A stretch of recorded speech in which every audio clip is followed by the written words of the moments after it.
Sí, interesante. Lo que pasa es que con el tiempo yo me fui dando cuenta, por ejemplo, que las estructuras elementales de la violencia y todo lo que le siguió, en realidad son estudios de la masculinidad.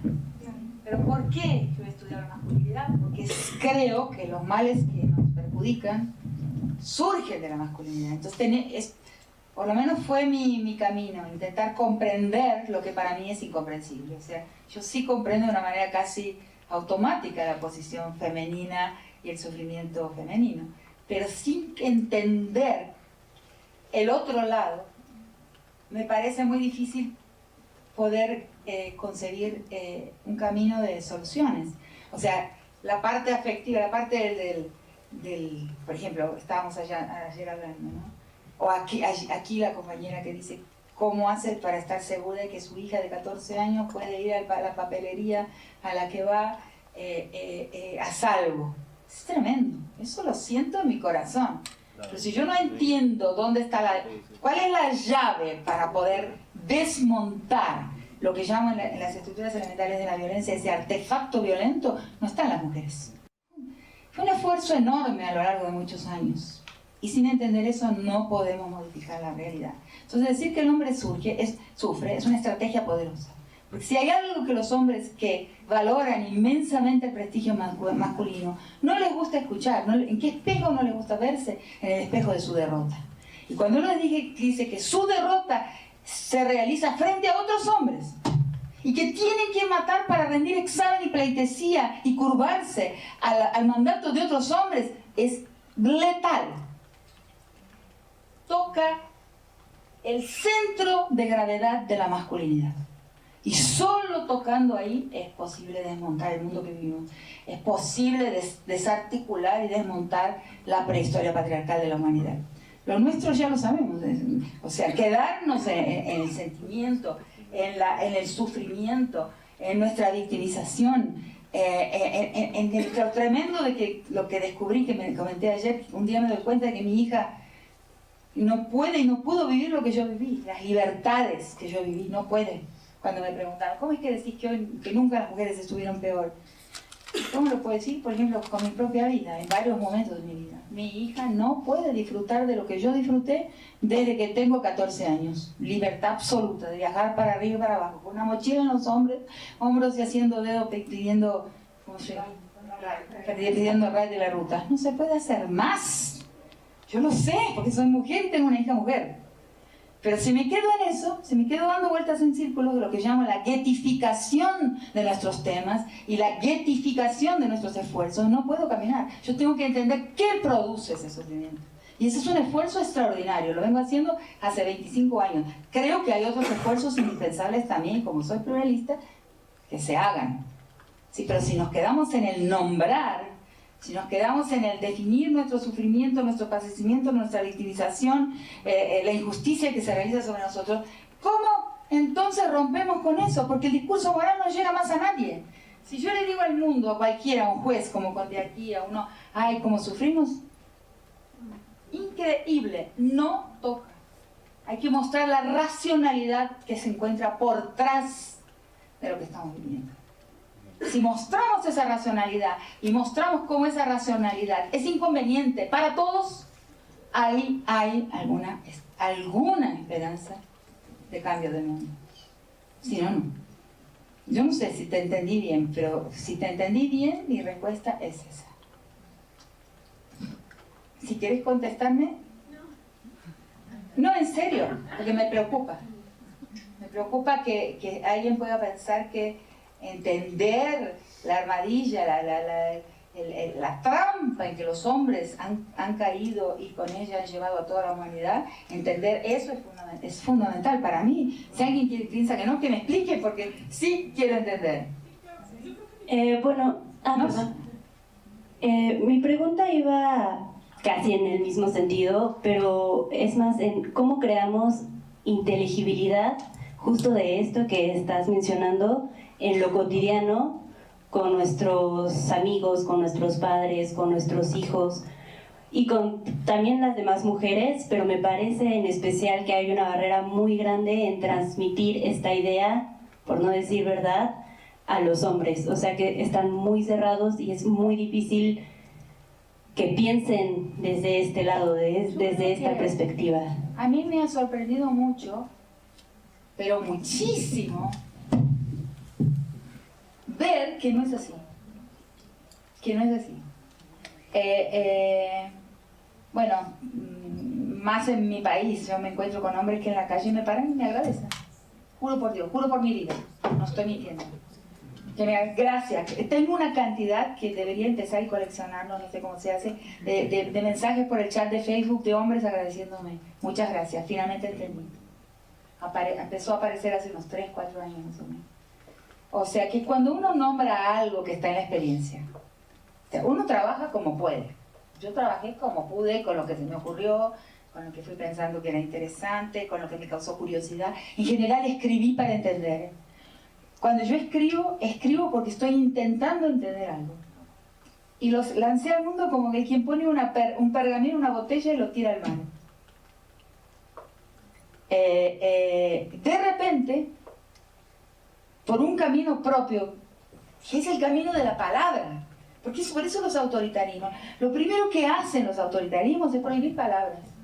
Ahora están queriendo prohibir género. Hay leyes en Brasil que quieren prohibir la palabra género. ¿Qué nos indica? Que la palabra género es peligrosa para quienes están queriendo la manutención del sistema como es, de poder. Entonces, jamás soñé que se podría intentar prohibir la palabra género en las escuelas, no pronunciar. El profesor puede ser denunciado. Y en algunos estados brasileños esa ley ya se pasó y lo que la está frenando es la Corte Suprema, que está diciendo que es inconstitucional prohibir una palabra en la escuela. Pero eso nos muestra mucho, más que la prohibición o no la prohibición, lo que nos muestra es lo que estamos tocando, los intereses que estamos tocando. Entonces, en todo ese camino de 25 años, desde 1993, que les conté acá, la visita del secretario de Seguridad Pública, al rector, etc., 93, hasta hoy, que empiezo a pensar, empiezo a dar clase y empiezo a escribir sobre el tema, muchísimos hombres, las clases antes, acá hay algunas presencias masculinas, varias hasta. Por años de clase no había un único hombre presente, pero cuando uno nombra algo que está ahí, maduro para ser nombrado, que es una experiencia, una vivencia, y uno le pone un nombre y lo transforma en una experiencia reconocible, más tarde o más temprano, puede tardar muchísimo tiempo, pero la gente la agarra, hombres y mujeres. Si no la agarra es porque está mal nombrado. Y pronto, y listo, no hay ningún pecado, o sea, haberse equivocado. Lo que pasa es que sí me está pasando que una cantidad inmensa de hombres o me traen un papelito o me mandan un mensaje al chat de Facebook, que eso es abierto y no se puede impedir, porque ya intenté por varios caminos impedir que la gente me escriba al chat de Facebook. No se puede, imposible. No existe. Entonces, y en la calle me paran, o sea, usted Rita ese gato, gracias, en los aeropuertos. Entonces sí, lo que vos decís no bate con mi experiencia. Habrá alguno, cuando un alumno mío escribe una tesis o una alumna escribe una tesis de la universidad, le digo, no sé si lo conté aquí, estuve hablando de eso el otro día, perdónenme si me repito, ¿cuál es la persona de tu familia y de tu círculo de amistades que es de Capricornio? Porque yo tengo una amiga de Capricornio, ¿no? Y que siempre dice primero no es así. Bueno, para esa persona se escribe. Es para esa persona que escribimos nuestras monografías, disertaciones y tesis. Salen monografías y disertaciones divinas, porque convencer a ese personaje de nuestro círculo íntimo nos hace sufrir bastante ese personaje. Pero se puede. Doctora, hola. Él levantó la mano. ¿Puedo decir una cosa rapidísimo?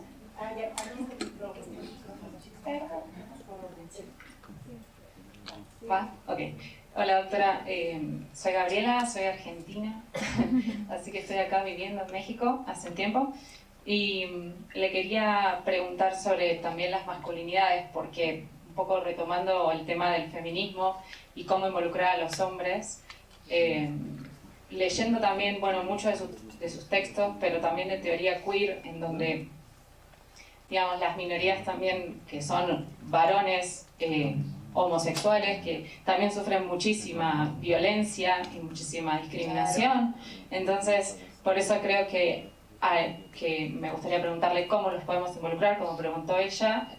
Creo que hablando desde el diálogo y desde entender el sufrimiento que ellos tienen con este sistema patriarcal y de masculinidades, que no gana nadie, porque los que se supone que van a ganar es el hombre blanco heterosexual, que no existe, es un poco un imaginario al que nunca llegan, y en ese camino está lleno de sufrimientos y lleno de exigencias, claro.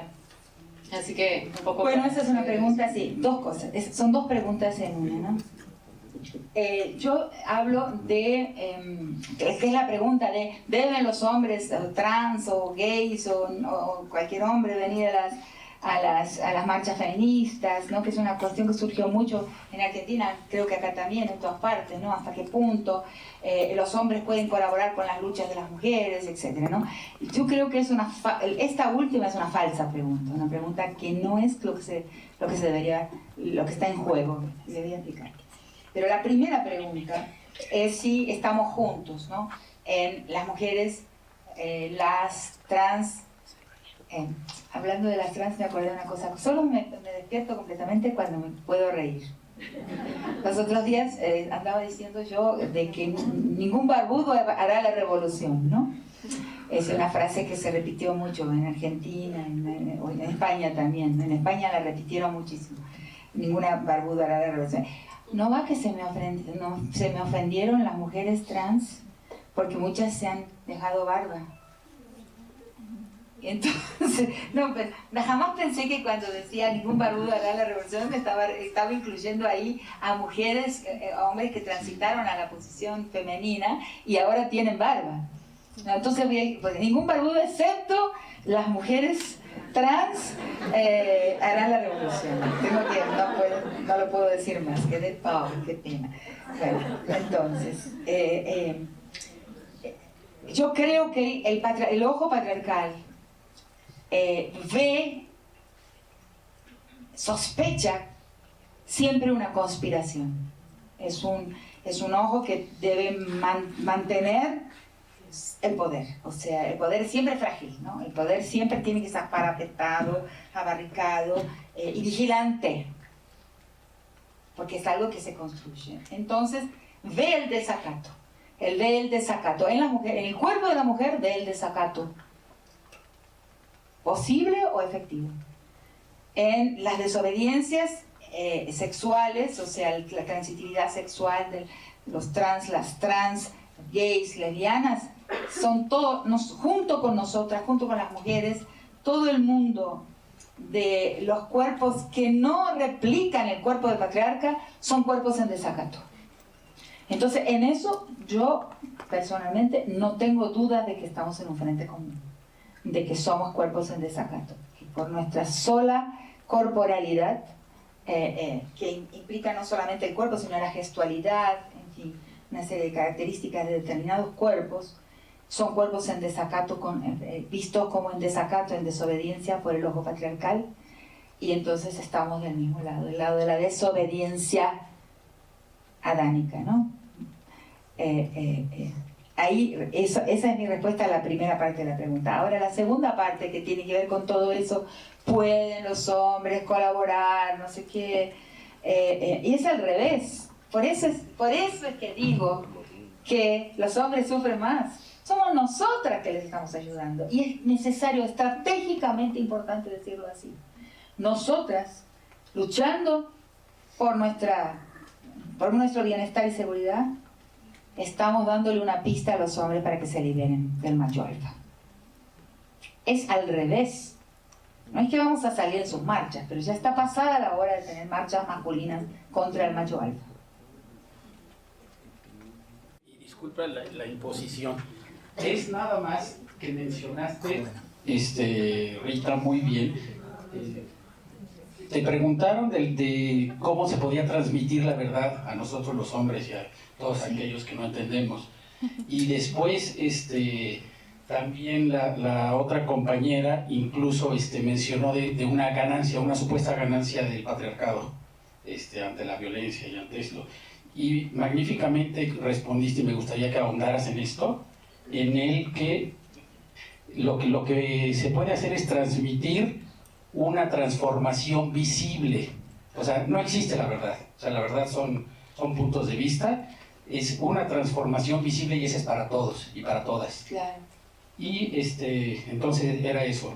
No existe una verdad y no hay ganancia. Nunca ha habido la ganancia. Claro. Por eso hablas del sufrimiento masculino. Claro. Porque no es ganancia. No hay ninguna ganancia. Los hombres se mueren antes en todos los países. No hay una única excepción. Hay excepciones, por ejemplo, sobre el feminicidio. El país, o sea, hay un país del continente donde hay más feminicidios que homicidios. ¿Qué país es? Es una curiosidad realmente. Bolivia. En Bolivia hay más homicidios de hombres que... Hay más feminicidios que homicidios. Todos los otros lugares hay más... No, inclusive en Honduras también hay más homicidios de hombres. Hay muchos feminicidios, en El Salvador también. Pero en todos los otros el hombre mata y muere muchísimo más, soldados. Entonces, como dice aquí el compañero, no hay ganancia. No hay ganancia para la masculinidad, y para esas masculinidades hipertrofiadas, hiperviolentas. Lo que están haciendo es arrastrarnos a las mujeres a su propia pérdida.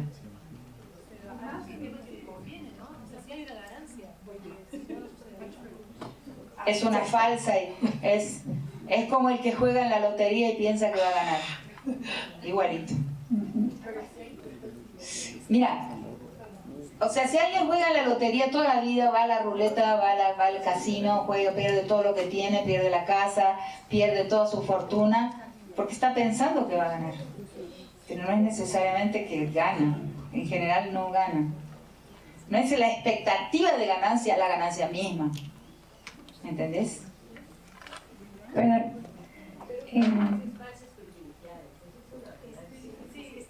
¿menos espacios privilegiados nuestros? Yo no creo eso. No lo creo. ¿Por qué se mueren? Somos más felices. Nosotras tenemos, claro, cuidado. Porque ¿sabes por qué pensamos así? Porque hemos acatado el punto de vista masculino. Porque nos han hegemonizado. Porque vemos el mundo desde el punto de vista de los hombres. Pensamos que tienen un privilegio. Ellos lo piensan. Yo no lo creo. Es necesario negar eso. Parar de ver el mundo con los mismos valores y criterios de prestigio que el hombre tiene. Y generar nuestros propios criterios de felicidad, prestigio, bien vivir, bienestar, que no son los mismos. Y eso está muy padre en el perdón, es que es una hermosa discusión. ya tengo el micrófono, lo siento. Pero lo tenía antes A yo. veces soy muy empática, si me siento pueden mucho. convencer me alegro. Bueno, pero la verdad es que creo que cuando vemos, por ejemplo, varias cosas que las vemos no son nuestras, no son convicciones nuestras. Hagan memoria cuando éramos niñas. Yo por lo menos hago memoria cuando era niña. Y cuando llegaba, yo estaba con mi mamá, las amigas de mi mamá, llegaba un hombre, se arruinaba la fiesta. ¿No tienen esa memoria? De que se arruina la fiesta, la complicidad, el juego, las muñecas, no sé qué sea. Pero se arruinaba la fiesta cuando llegaba mi primo. Pobre, que no lo sepas porque no. Pero era mucho más festivo el encuentro cuando éramos mujeres solas. Eso se va perdiendo a medida que uno va creciendo e interesándose por determinadas formas de prestigio y poder también, y entonces va aprendiendo los hombres qué es el prestigio y qué es el poder. Mientras uno no lo sabe, el mundo de mujeres solas es inmensamente más agradable y festivo. Bueno, recuperar eso. Me gustaría saber si se encuentran en esto que acabo de relatar o no. Nunca lo he hablado. Sí, totalmente. Es un recuerdo muy arcaico de mi infancia. Yo comparto desde hace mucho esta idea de que hay que incluir a las contrapartes masculinas en todo este proceso, y en varios foros he tratado de plantearlo y se me han venido encima muchas feministas monopólicas, digamos, pero justamente creo que es esta postura faccional, y no tenía este término lingüístico hasta que usted lo propuso, de esta idea de faccionalizar el movimiento.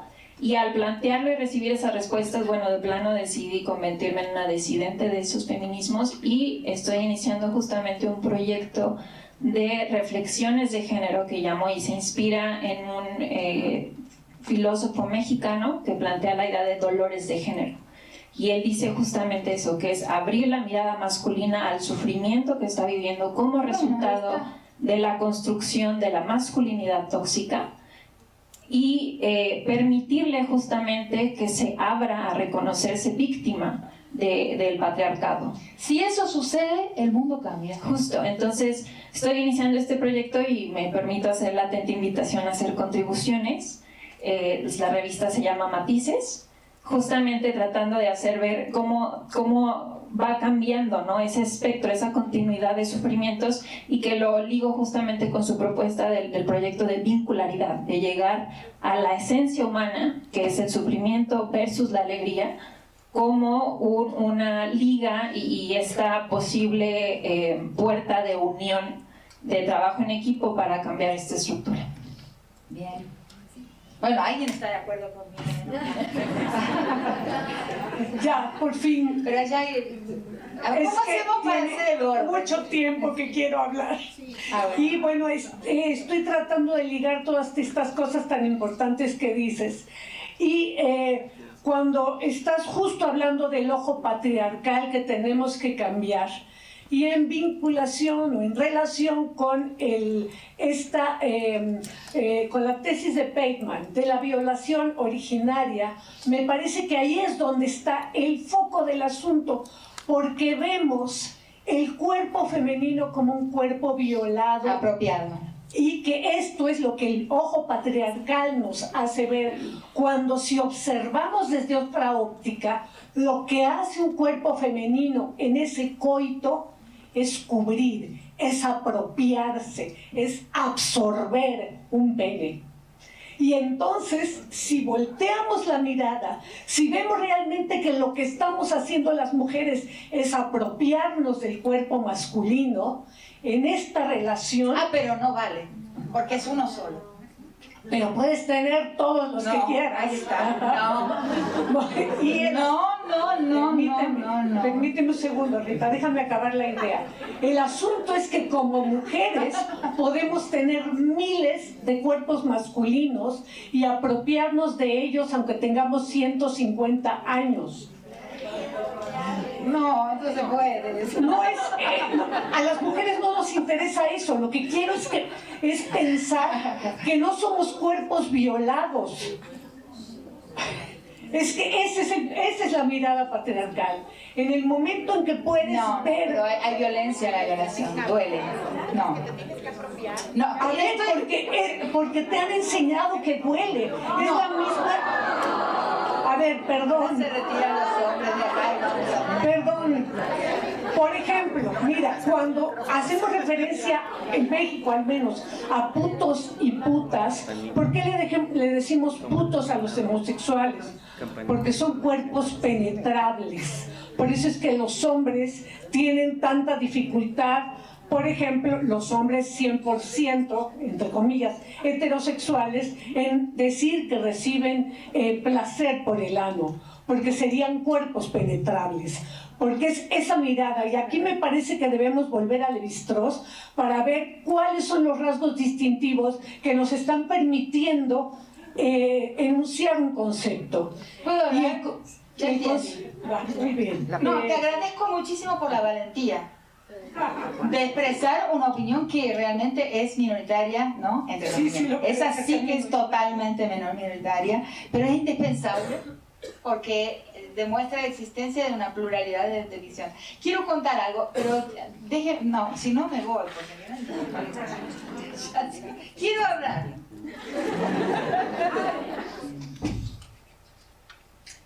¿Por dónde comienzo? En los pueblos indígenas, por lo menos los amazónicos, las tierras bajas, pero quizás eso sea mucho más extendido, la violación no es un delito, sino una forma de castigo.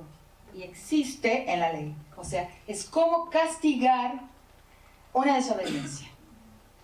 Entonces, por ejemplo, si la mujer espía en la casa de los hombres, en donde se realizan los rituales de iniciación masculina para llegar a ser un hombre de esa sociedad, de esa cultura, es castigada con la violación. Si la mujer, por ejemplo, sale a un lugar en el descampado, en la mata virgen, sin llevar una prenda que es la prenda de su linaje, de su clan, que es la que la vincula al clan al que pertenece, que es su protección, pues el castigo es la violación. Si la mujer, por ejemplo, y voy a contar un caso, es tan complejo ese campo entero de cosas. Un caso que me contó una profesora Chavanti, que es del sur de Brasil, de Mato Grosso, una sociedad del sur. Me contó que su hijo era casado con una muchacha, Chavanti también, en la comunidad, en la aldea, y esa muchacha, esposa de su hijo, fue seducida por un Chavanti que ya era concejal, se llama concejal, que ya estaba en la política, ya estaba en la ciudad, ya estaba, se había elegido para un cargo. Entonces la sedujo, tuvo una relación con él y la abandonó. Y ella y su hijo querían recibirla de vuelta. Pero en la ley propia, en el derecho propio Chavanti, si esa muchacha volvía a la aldea tenía que ser violada por todos los guerreros, y es una tradición, esa es una sociedad, horror, los detesto a los Chavanti, son unos guerreros horribles. No es como norma, no tiene definición como norma, la misma definición que la norma en la ley, o sea, se llama norma, los antropólogos le decimos norma del derecho propio, pero hay un gran equívoco a pensar que cuando decimos norma estamos hablando de una norma del derecho positivo. Es más un detente. En el mundo tradicional, en la larga historia de las sociedades, la norma comunal no es una norma positiva, es una norma dialogable, es una norma que no es para ser aplicada positivamente, causa-efecto, a través de una sentencia, sino es lo que llamaríamos en el occidente un detente, es un deber ser y un no deber ser. Esto no debería suceder y esto debería suceder. Ese es el sentido de la norma. Pero ahora, con la influencia occidental, con la influencia del Estado Nacional, las normas en muchas sociedades indígenas se han positivizado. Por lo tanto, ella iba a volver y iba a sufrir ese castigo. Hay otro caso, o sea, entonces la idea de la violación como castigo es muy antigua. Es muy antigua. El imaginario no solamente occidental, sino de muchísimas sociedades, violación significa castigo. Y en el violador común que yo entrevisté también era un castigo, por eso digo que es un disciplinador. Y así está dicho. Él está castigando a alguien, a ese alguien en desacato. O sea, la idea del desacato. Cuando dije al principio de esto que iba a ser una clase, pero no, de que hay algunos universales de género que dejan a la antropología muy confusa. Uno es el matriarcado originario y la pérdida del poder de las mujeres. La otra es la idea de la violación, que aunque en las sociedades indígenas pasaban, según los antropólogos, por décadas y décadas, generaciones, sin nunca haber un caso, la idea de la violación como castigo está presente, es conocida. ¿Cómo podemos explicar que en toda la humanidad, en todos los continentes, no en los planetas, no, en todos los continentes, la idea de la violación como castigo está presente? Es muy arcaico. Solo podemos explicarlo por la antigüedad, casi la originaria de la idea de violación como castigo. Entonces, por algo será. No podemos inventar algo, podemos sí insurgir algo. Yo entiendo que tú estás tentando con ese viraje de la idea una insurgencia. Sí, señor. Otro cuentito para ir componiendo lo que quiero transmitirles. Una muchachita Yanomami sufrió en esta onda ya ahora modernizada del derecho propio de los indígenas, sufrió una violación por varios adolescentes de su sociedad. y ahí había una misión muy antigua en Roraima, un estado brasilero fronterizo con Venezuela. Los Yanomami viven ahí del lado venezolano y del lado brasilero. Una misión muy antigua situada ahí entre los Yanomami de monjitas supo de esta violación y la llamaron a la niña y dijeron: pero esto es un escándalo, tenemos que denunciar. Y la niña dijo: no, me lo contaron porque es algo muy curioso, no tiene importancia. Cuando conté los otros días del peritaje de Guatemala, que ya hablábamos de eso, de que las mujeres cuando relataban, y pude observar su corporalidad minuciosamente, la esclavitud doméstica a los soldados, y la relataban con un tono de voz, un dolor, a mí me parecía que era más grande que el tono de voz de relatar la violación, que había sido la esclavitud sexual, la que habían sido. Yo decía: pero ¿cómo puede ser? ¿No? Porque para nosotros la violación sexual en el occidente, el acceso carnal es igual a la damnificación. Acceso carnal igual daño. Pero con un matiz diferente. Hay una diferencia, una torsión de la tuerca con relación al daño del acceso sexual en el mundo comunal, en el mundo precolonial. Yo analizo eso en ese texto de Sexo y la Norma. Entonces, algo de lo que vos querés decir, algo lo tomo. Pero lo que no tomo es que es posible modificar así, porque yo quiero una idea tan antigua como la idea de la violación como castigo. La idea de la vagina dentata es el otro universal de género. La idea de la mujer, el peligro femenino, o sea, que cuando hay un acceso sexual o un interés sexual del hombre por la mujer, ella lo puede capturar. O sea, su vagina se cierra, la vagina dentata está en innumerables sociedades de todo el planeta también, que es la contraparte, ¿no? Lo que pasa es que ahí hay una desventaja de género por parte de las mujeres que sí la tenés que tomar en cuenta y que la nombré aquí. O sea, el hombre tiene acceso a innumerables hembras y el acceso es el castigo o en nuestro mundo ya la damnificación. Una construcción, una representación social tan arcaica y tan poderosa que, bueno, podemos intentar modificarla, pero lo que pasa es que la cultura no, así como el lenguaje no se modifica por decreto, el deseo no se modifica por decreto y el imaginario no se modifica por decreto. Si vos haces circular esa fala, si haces circular ese discurso, si pega, magnífico. Pero solo va a depender que ese discurso sea acatado. O sea, ¿qué es un discurso potente, una teoría? Cuando ese discurso hace sentido y es acatado por gentes. Si lo pones a circular, la prueba de fuego va a ser, y yo te digo que sí, que lo pongas a circular, ¿por qué no?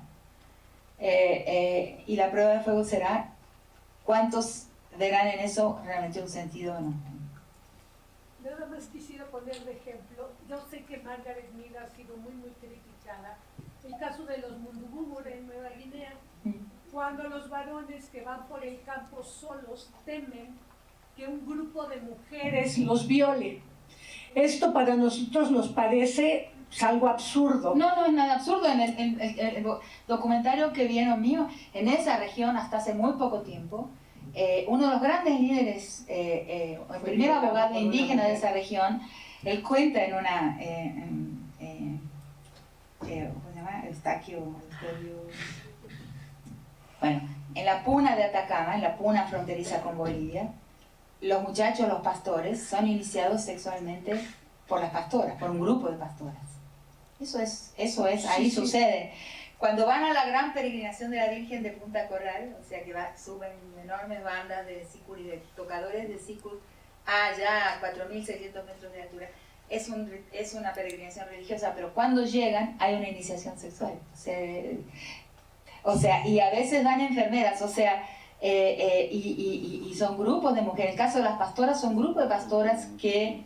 en el mundo existe eso. Pero es significativamente diferente. no es igual que tú seas iniciado por un grupo de mujeres que sabes que va a pasar. Eso pasa, por supuesto, aquí en México, que los jóvenes son iniciados por mujeres adultas, casadas, etcétera, lo que quieras. Aquí lo que es importante, me parece, la diferencia, es que entre los mundugumur, según Margaret Mead, es un temor, es un castigo que van a recibir los varones cuando van solos por el campo y que pueden ser violados. Eso es lo que me parece diferente. Habrá que ver, ¿no?, cómo fue ese relato. En Tres sociedades de Nueva York. No, la traducción, que es la violación, porque ese pastorcito también se siente violado. Bueno, es una iniciación. Quizá van estos jóvenes cuando los llevan al burdel, ¿no? También, En fin. por ejemplo, puede ser. Pero sí, hay sociedades donde la iniciativa sexual es de las mujeres. No son pocas esas sociedades. Pero la violación es un acceso carnal forzado, no resistido. Y ahí se generan, por eso estaba diciendo que es tortura, es dolor. Pero lo que pasa es que lo que tenemos que hacer entrar es el dolor moral, que es lo que es. ¿Por qué a ese dolor? Que es el dolor que está, por ejemplo, cuando esa niña le dice a las monjas, no, tranquila, ya pasó. O sea, ahí hubo un dolor, pero no hubo un dolor moral, no hay la destrucción moral, no hay la muerte moral del accedido. Eso es la modernidad. En la modernidad, en el mundo después de la conquista, la violación cambia, se le agrega un sentido, y ese sentido que se le agrega es el sentido de damnificación o asesinato moral de la persona violada y de todos aquellos que deberían poder tener una tutela sobre su cuerpo, o sea, de todos sus padres, su hermano mayor, sus parientes, el jefe de la comunidad, el Estado, que deberían tener una capacidad de tutela sobre ese cuerpo. Al perderla es una agresión. La violación no es solo a la mujer, sino a los que están detrás de ella, los que están sus tutores. A veces puede ser entendida como una violación al otro hombre que está por detrás del cuerpo violado. Entonces esa es la dimensión que es necesario entender. Una es una castigo, como quien te pone un cepo o quien te da una serie de latigazos, es un castigo. Pero otra es la muerte moral, o sea, la damnificación, que es el valor agregado por el mundo postcolonial, después de la conquista y la colonización, el mundo moderno, el valor agregado a la violación, y que no es de todas las sociedades de ninguna manera. Pero bueno, es para ser considerado el poder femenino. Cada día habría que analizar casos particulares, ¿no?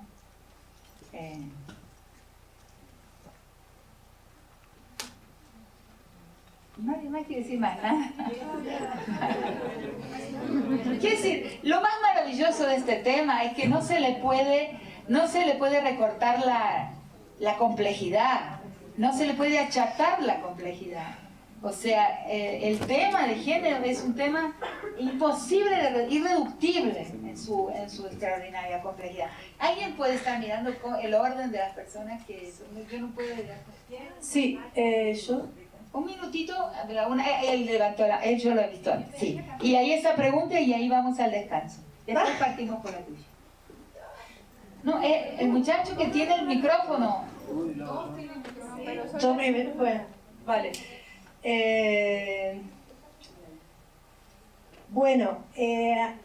Nada, yo estoy como... Nada, te admiro muchísimo. ¿No puedo interrumpir? Trabajo. Sí, claro. Creo que me quedé perturbada por la pregunta anterior porque no está totalmente respondida. Okay. Mira, la respuesta que le damos a esa pregunta, a vos te digo, es importante por el camino, como decía antes, hacia dónde nos lleva. Si yo te contesto, es verdad, es la mujer la beneficiada, o es la mujer que puede entender que ella es la que se apropia del pene, hay enormes riesgos para las luchas de mujeres, decirlo de esa manera, y no es posible que no las veamos. Es absolutamente riesgoso, es absolutamente riesgoso decirlo así, ¿me entienden? Entonces, la teoría que aceptamos, la aceptamos sin ser deshonestos, ¿no? Teniendo en consideración la dirección en que nos lleva. Porque entonces a los grandes ataques de violación multitudinaria, Ciudad Juárez, violación multitudinaria por infinitos hombres que rompen un cuerpo, que lo deshacen, el Congo también, las luchas por el Cotrán, que son muchas luchas de corporaciones por un minerio y que se dan en el cuerpo de la mujer. Si nosotros lo decimos así, corremos un grande riesgo de invalidar nuestras luchas. Y entonces esa teoría no es palatable para las luchas feministas de ninguna manera. O sí, a no ser que pruebes que sí.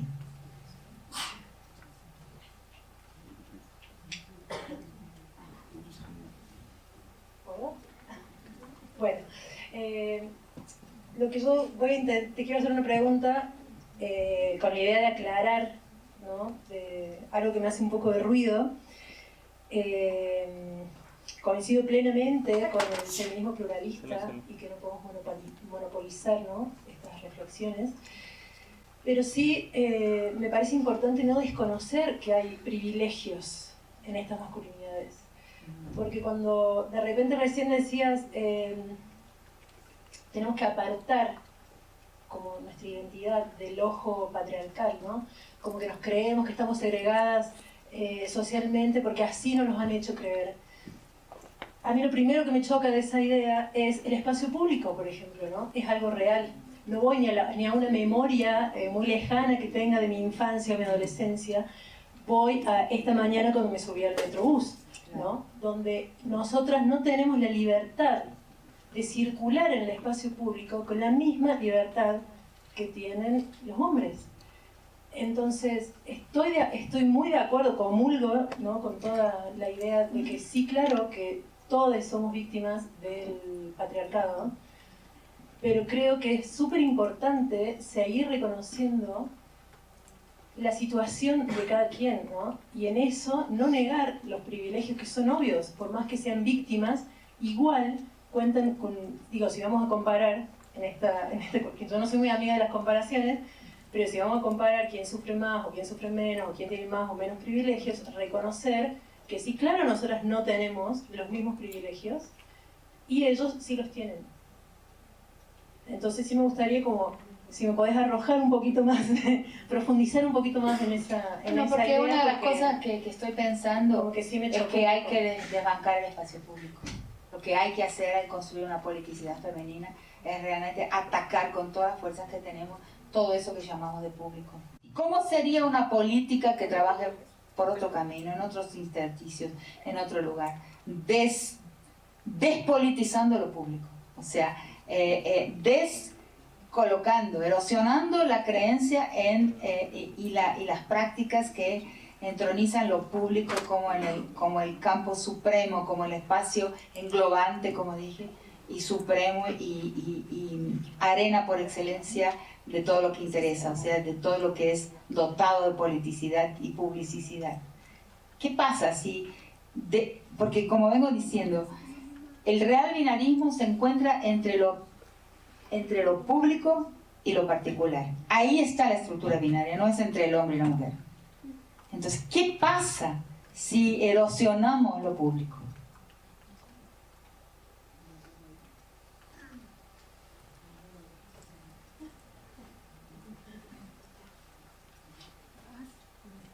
Bueno.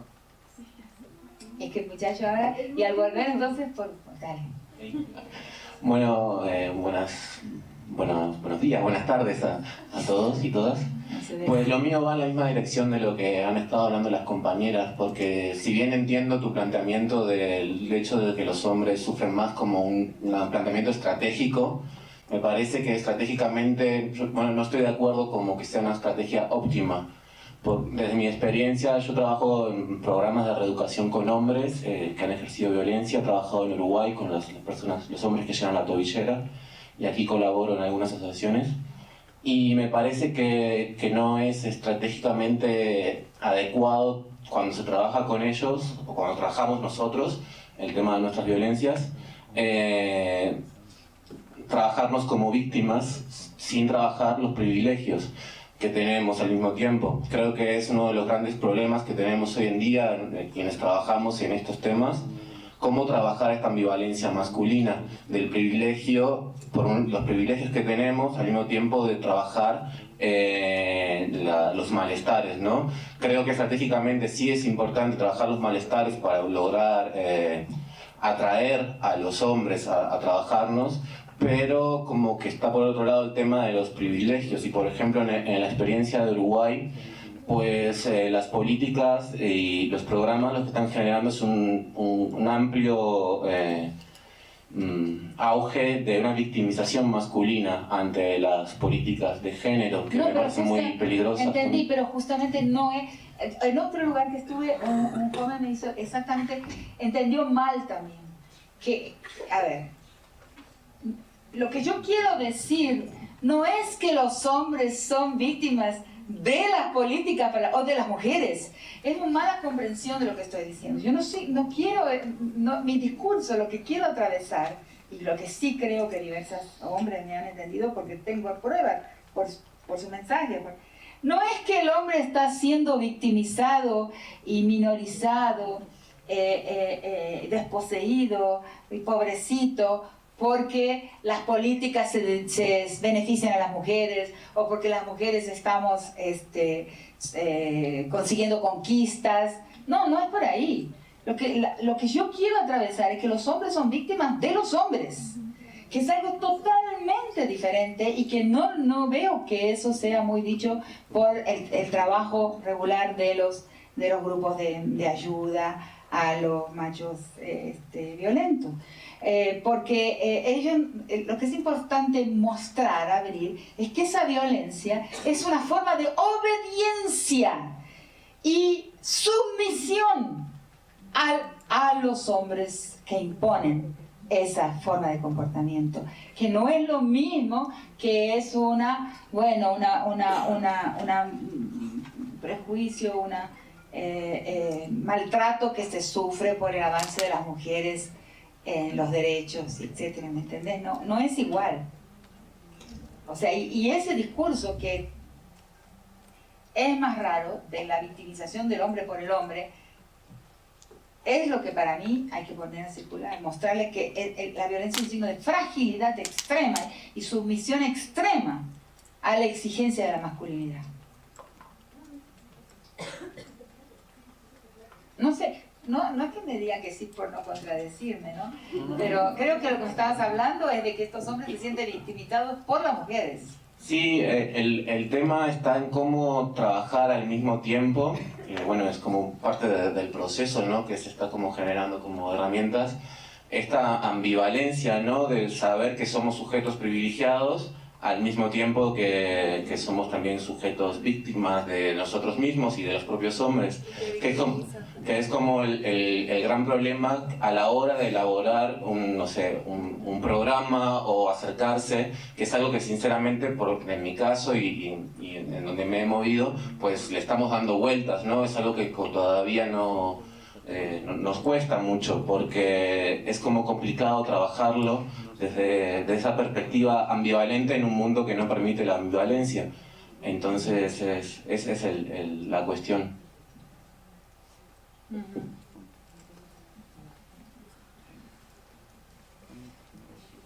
no sé.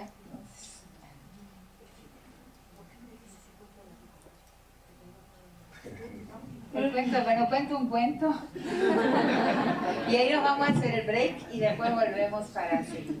Está amena la clase, sí, conversación, pero el cuento de una colega hace muchos años que hacía su trabajo, bióloga del Departamento de Biología de la Universidad de Brasilia. Mucho tiempo atrás hacía una tesis doctoral sobre la vida sexual de las cucarachas. Y al mismo tiempo le salía muy barato porque simplemente no compraba insecticida y estaba en su cocina, en los llenos de aparatos, armarios de su cocina, muchas cucarachas. y ella escribió, es profesora, la defendió al final. Entonces ella explicaba que en el mundo de las cucarachas existen 3 machos, ¿no? El macho cucaracha 1, cucaracha 2 y cucaracha 3. Entonces cuando primero ella observaba hasta el cucaracha 3 con todas las cucarachitas, y entonces se hacía la fiesta con las cucarachitas, tenía dominio absoluto sobre las hembritas cucarachas. Entonces llegaba el cucaracha 2. Cucaracha 2 se diferenciaba del 3 por tener un porte mayor, o sea, tenía una estatura mayor, más corpulento, ¿no? Entonces, cuando entraba el 2, el 3 hacía una genuflexión, porque vieron que las cucarachitas tienen rodillas, ¿no? Entonces hacía así y se retiraba. Ahí entraba el macho 2. Cuando llegaba el macho 1, el más grande de todos, ese que gritamos cuando aparece.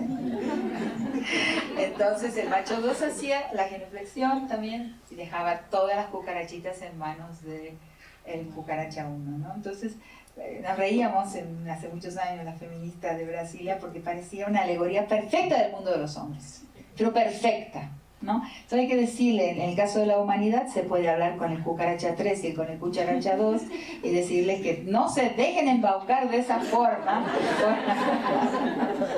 por el cucaracha 1, que a veces el porte no es, tamaño no es documento, ¿no?